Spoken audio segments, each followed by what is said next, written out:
भगवान श्री हरि विष्णु को नमन। चातुर्मास शब्द सुनते ही हमें उन सभी साधु संतों का ध्यान आ जाता है जो 4 मास तक एक ही स्थान पर रहते हुए लोगों को धर्म संबंधी ज्ञान उपलब्ध कराकर सत्य पर आधारित जीवन जीने की प्रेरणा देते हैं। चातुर्मास आषाढ़ शुक्ल एकादशी, जिसे देवशयनी हरिशयनी एकादशी भी कहते हैं, इस समय से लेकर कार्तिक शुक्ल पक्ष की एकादशी, जिसे देव उठनी व देवोत्थान एकादशी भी कहते हैं, उस तक होता है। चातुर्मास की परंपरा प्राचीन काल से ही चली आ रही है, जिसका अनुकरण आज भी हमारे साधु संत करते हैं। चातुर्मास की महिमा का गान महाभारत में भी किया गया है। यह अवसर असल में सन्यासियों द्वारा समाज का मार्गदर्शन करने का समय है। साधारण व्यक्ति भी इन 4 महीनों में केवल सत्य ही बोले तो भी उसे अपने अंदर आध्यात्मिक प्रकाश नजर आएगा। भगवान विष्णु की नाम चर्चा और नित्य नाम स्मरण भी इस समय नई ऊर्जा देता है। इन 4 मास में कोई भी मंगल कार्य जैसे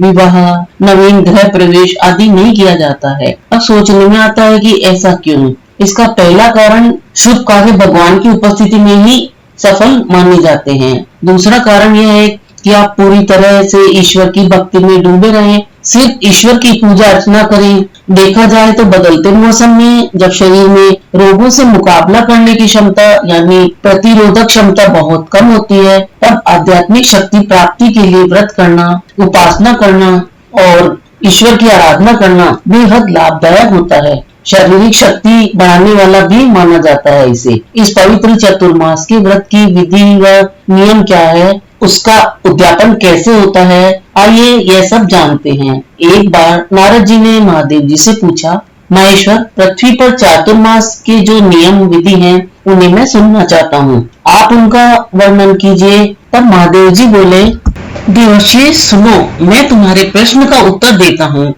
आषाढ़ के शुक्ल पक्ष में एकादशी को उपवास करके भक्ति पूर्वक चातुर्मास व्रत के नियम ग्रहण करें। श्री हरि के योग निद्रा में प्रवृत्त हो जाने पर मनुष्य 4 मास अर्थात कार्तिक शुक्ल पूर्णिमा तक भूमि पर शयन करे। इस बीच में ना तो घर या मंदिर आदि की प्रतिष्ठा होती है, न यज्ञादि कार्य ही संपन्न होते हैं। विवाह, यज्ञोपवीत व अन्य मांगलिक कार्यक्रम, राजाओं की यात्रा तथा नाना प्रकार की दूसरी क्रियाएं भी नहीं होती हैं। मनुष्य 1000 अश्वमेध यज्ञ करने के जिस फल को प्राप्त करता है, वही चातुर्मास व्रत के अनुष्ठान से प्राप्त कर लेता है। जब सूर्य मिथुन राशि पर हो, तब भगवान मधुसूदन को शयन कराएं और तुला राशि के सूर्य में होने पर पुनः श्री हरि को शयन से उठाएं। यदि मलमास आ जाए तो निम्नलिखित विधि का अनुष्ठान करें। भगवान विष्णु की प्रतिमा स्थापित करें जो शंख, चक्र और गदा धारण करने वाली हो, जिसे पीतांबर पहनाया गया हो तथा जो सौम्य आकार वाली हो। नारद जी उसे शुद्ध एवं सुंदर पलंग पर, जिसके ऊपर सफेद चादर बिछी हो और तकिया रखी हो, उस पर स्थापित करें। फिर दही, दूध, मधु, लावा और घी से नहलाकर उत्तम चंदन का लेप करें। तत्पश्चात धूप दिखाकर मनोहर पुष्पों से श्रृंगार कर उसे इस प्रकार उसकी पूजा करके निम्नलिखित मंत्र से प्रार्थना करें। सुप्ति त्वयि जगन्नाथ जगत्सुत भवदीदम विबुद्धे तववि बुध्यते जगत सर्व चराचरम। अर्थ का मतलब है, जगन्नाथ, आपके सो जाने पर यह सारा जगत सो जाता है तथा आपके जागृत होने पर संपूर्ण चराचर जगत जाग उठता है। नारद इस प्रकार भगवान विष्णु की प्रतिमा को स्थापित करके उसी के आगे स्वयं वाणी से कहकर चातुर्मास व्रत का जो नियम है उसे ग्रहण करें। स्त्री हो या पुरुष, जो भगवान का भक्त हो, उसे हरि बोधनी एकादशी तक 4 महीने के लिए नियम अवश्य ग्रहण करने चाहिए।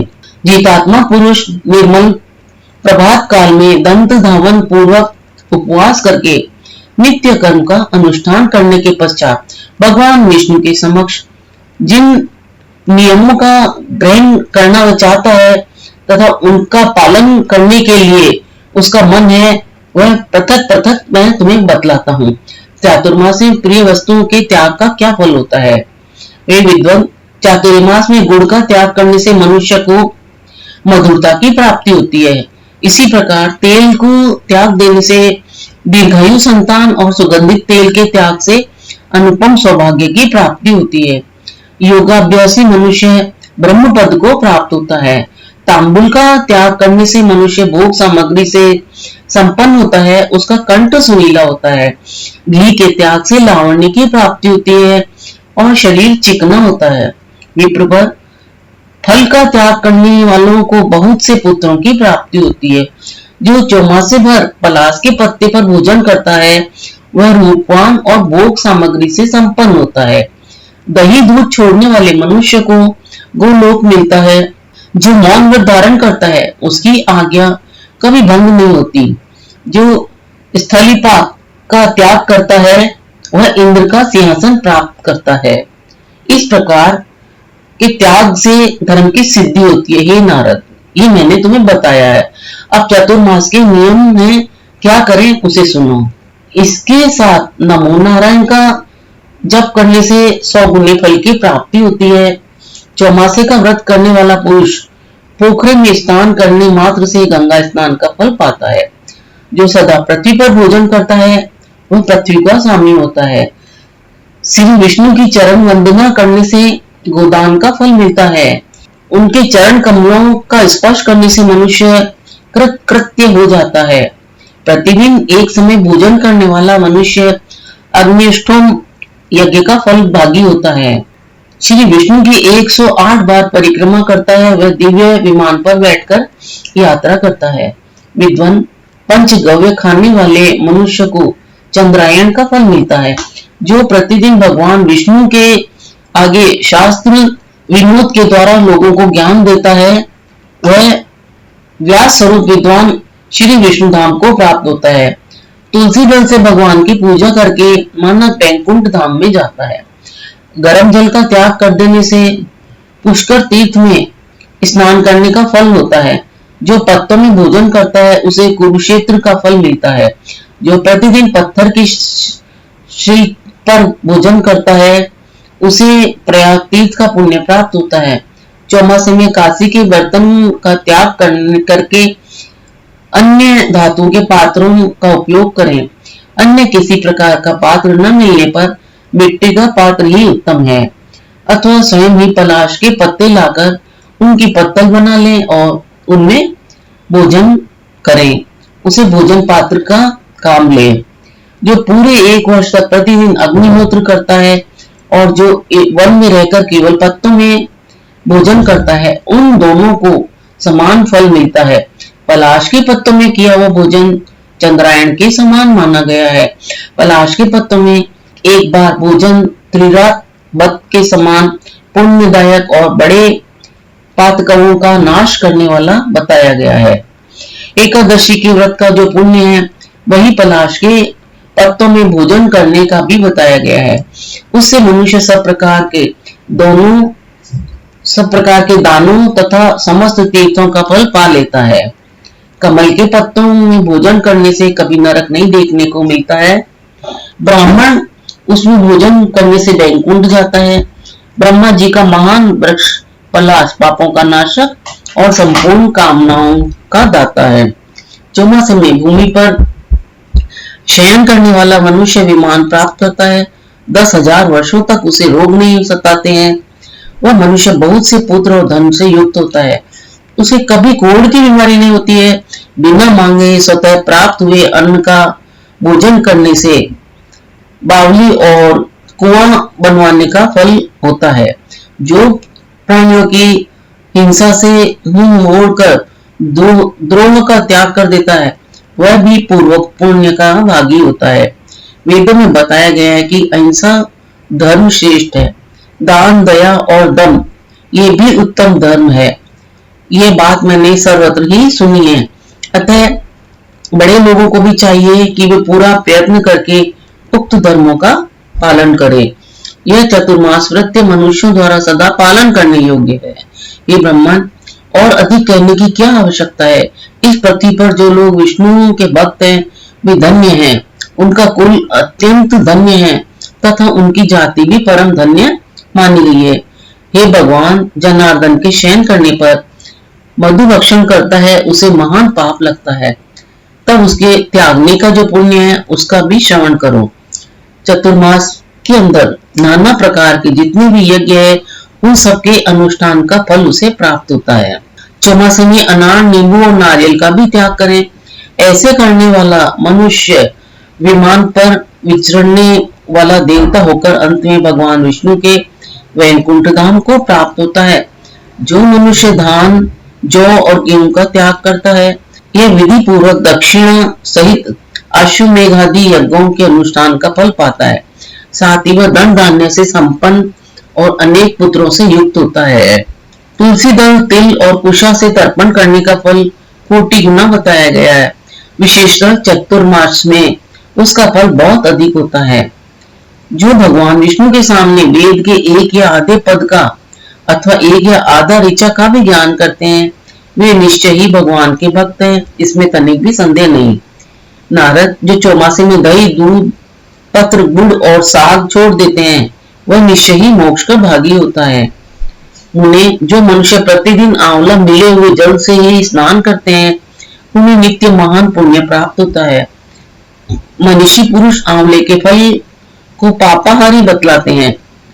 ब्रह्मा जी ने तीनों लोगों को तारने के लिए पूर्व काल में आंवले की सृष्टि की थी। जो मनुष्य चौमासे भर अपने हाथ से भोजन बनाकर खाता है, वह 10,000 वर्षों तक इंद्रलोक में प्रतिष्ठित होता है। जो मौन होकर भोजन करता है, वह कभी दुख में नहीं पड़ता। मौन होकर भोजन करने वाले राक्षस भी स्वर्गलोक में चले जाते हैं। यदि पके हुए अन्न में कीड़े मकोड़े पड़ जाएं, तो वह अशुद्ध हो जाता है। यदि मानव उस अपवित्र अन्न को खा ले, तो वह दोष का भागी होता है। मौन होकर भोजन करने वाला पुरुष निसंदेह स्वर्गलोक में जाता है। जो बात करते भोजन करता है, उसके वार्तालाप से अन्न अशुद्ध हो जाता है। वह केवल पाप का भोजन करता है, अतः मौन धारण अवश्य करना चाहिए भोजन करते समय। नारद, मौनावलंब पूर्वक जो भोजन किया जाता है, उसे उपवास के समान जानना चाहिए।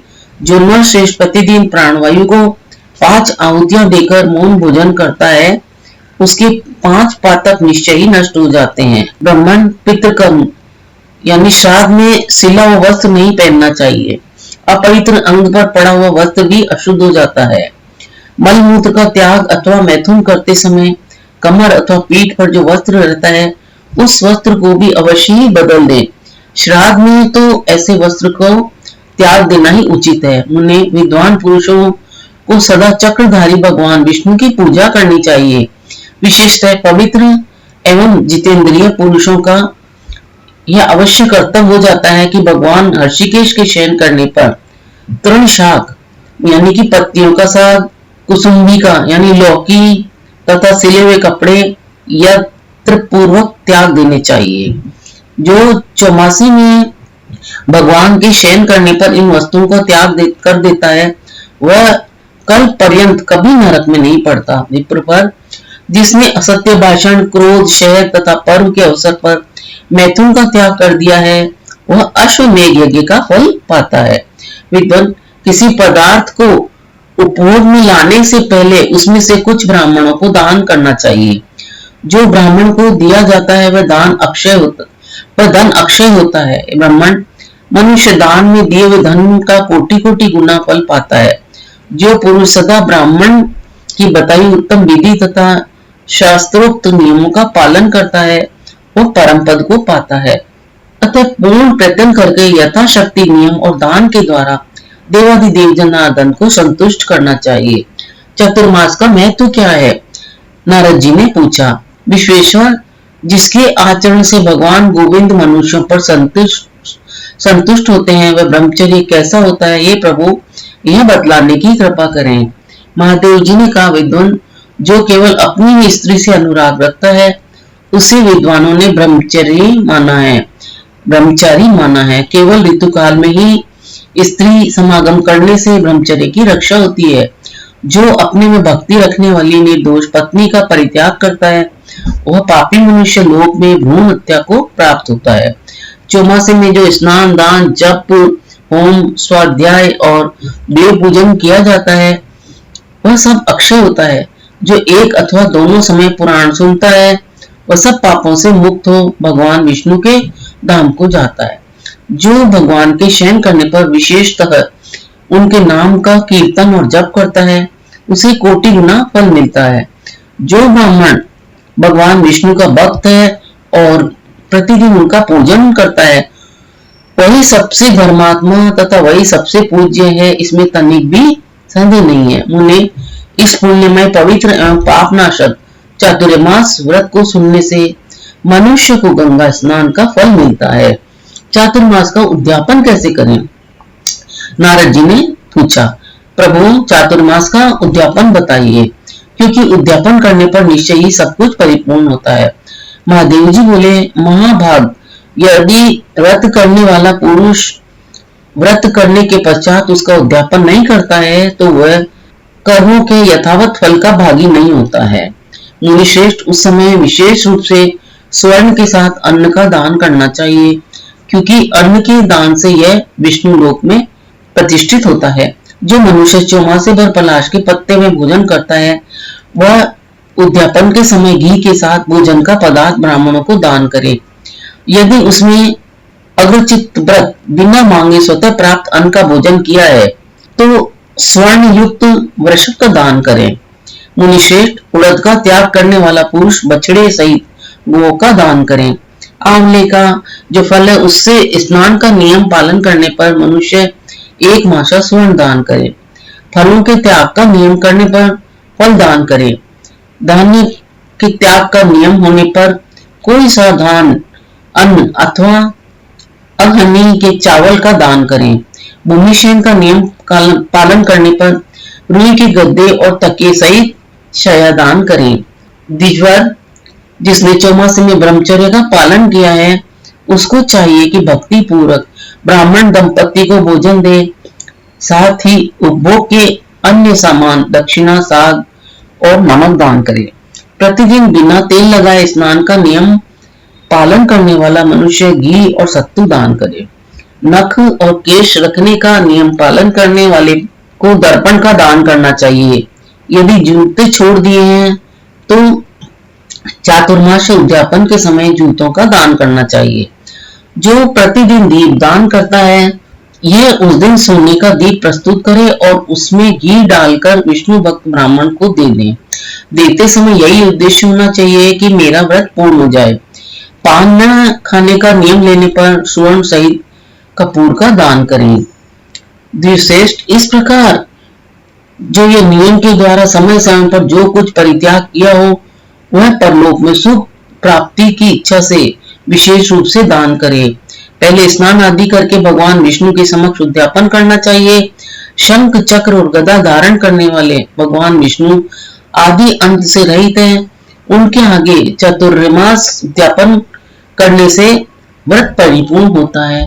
तो यह था चातुर्मास की संपूर्ण जानकारी जो आज के इस वीडियो में बताई गई है। भगवान श्री हरि विष्णु की जय हो।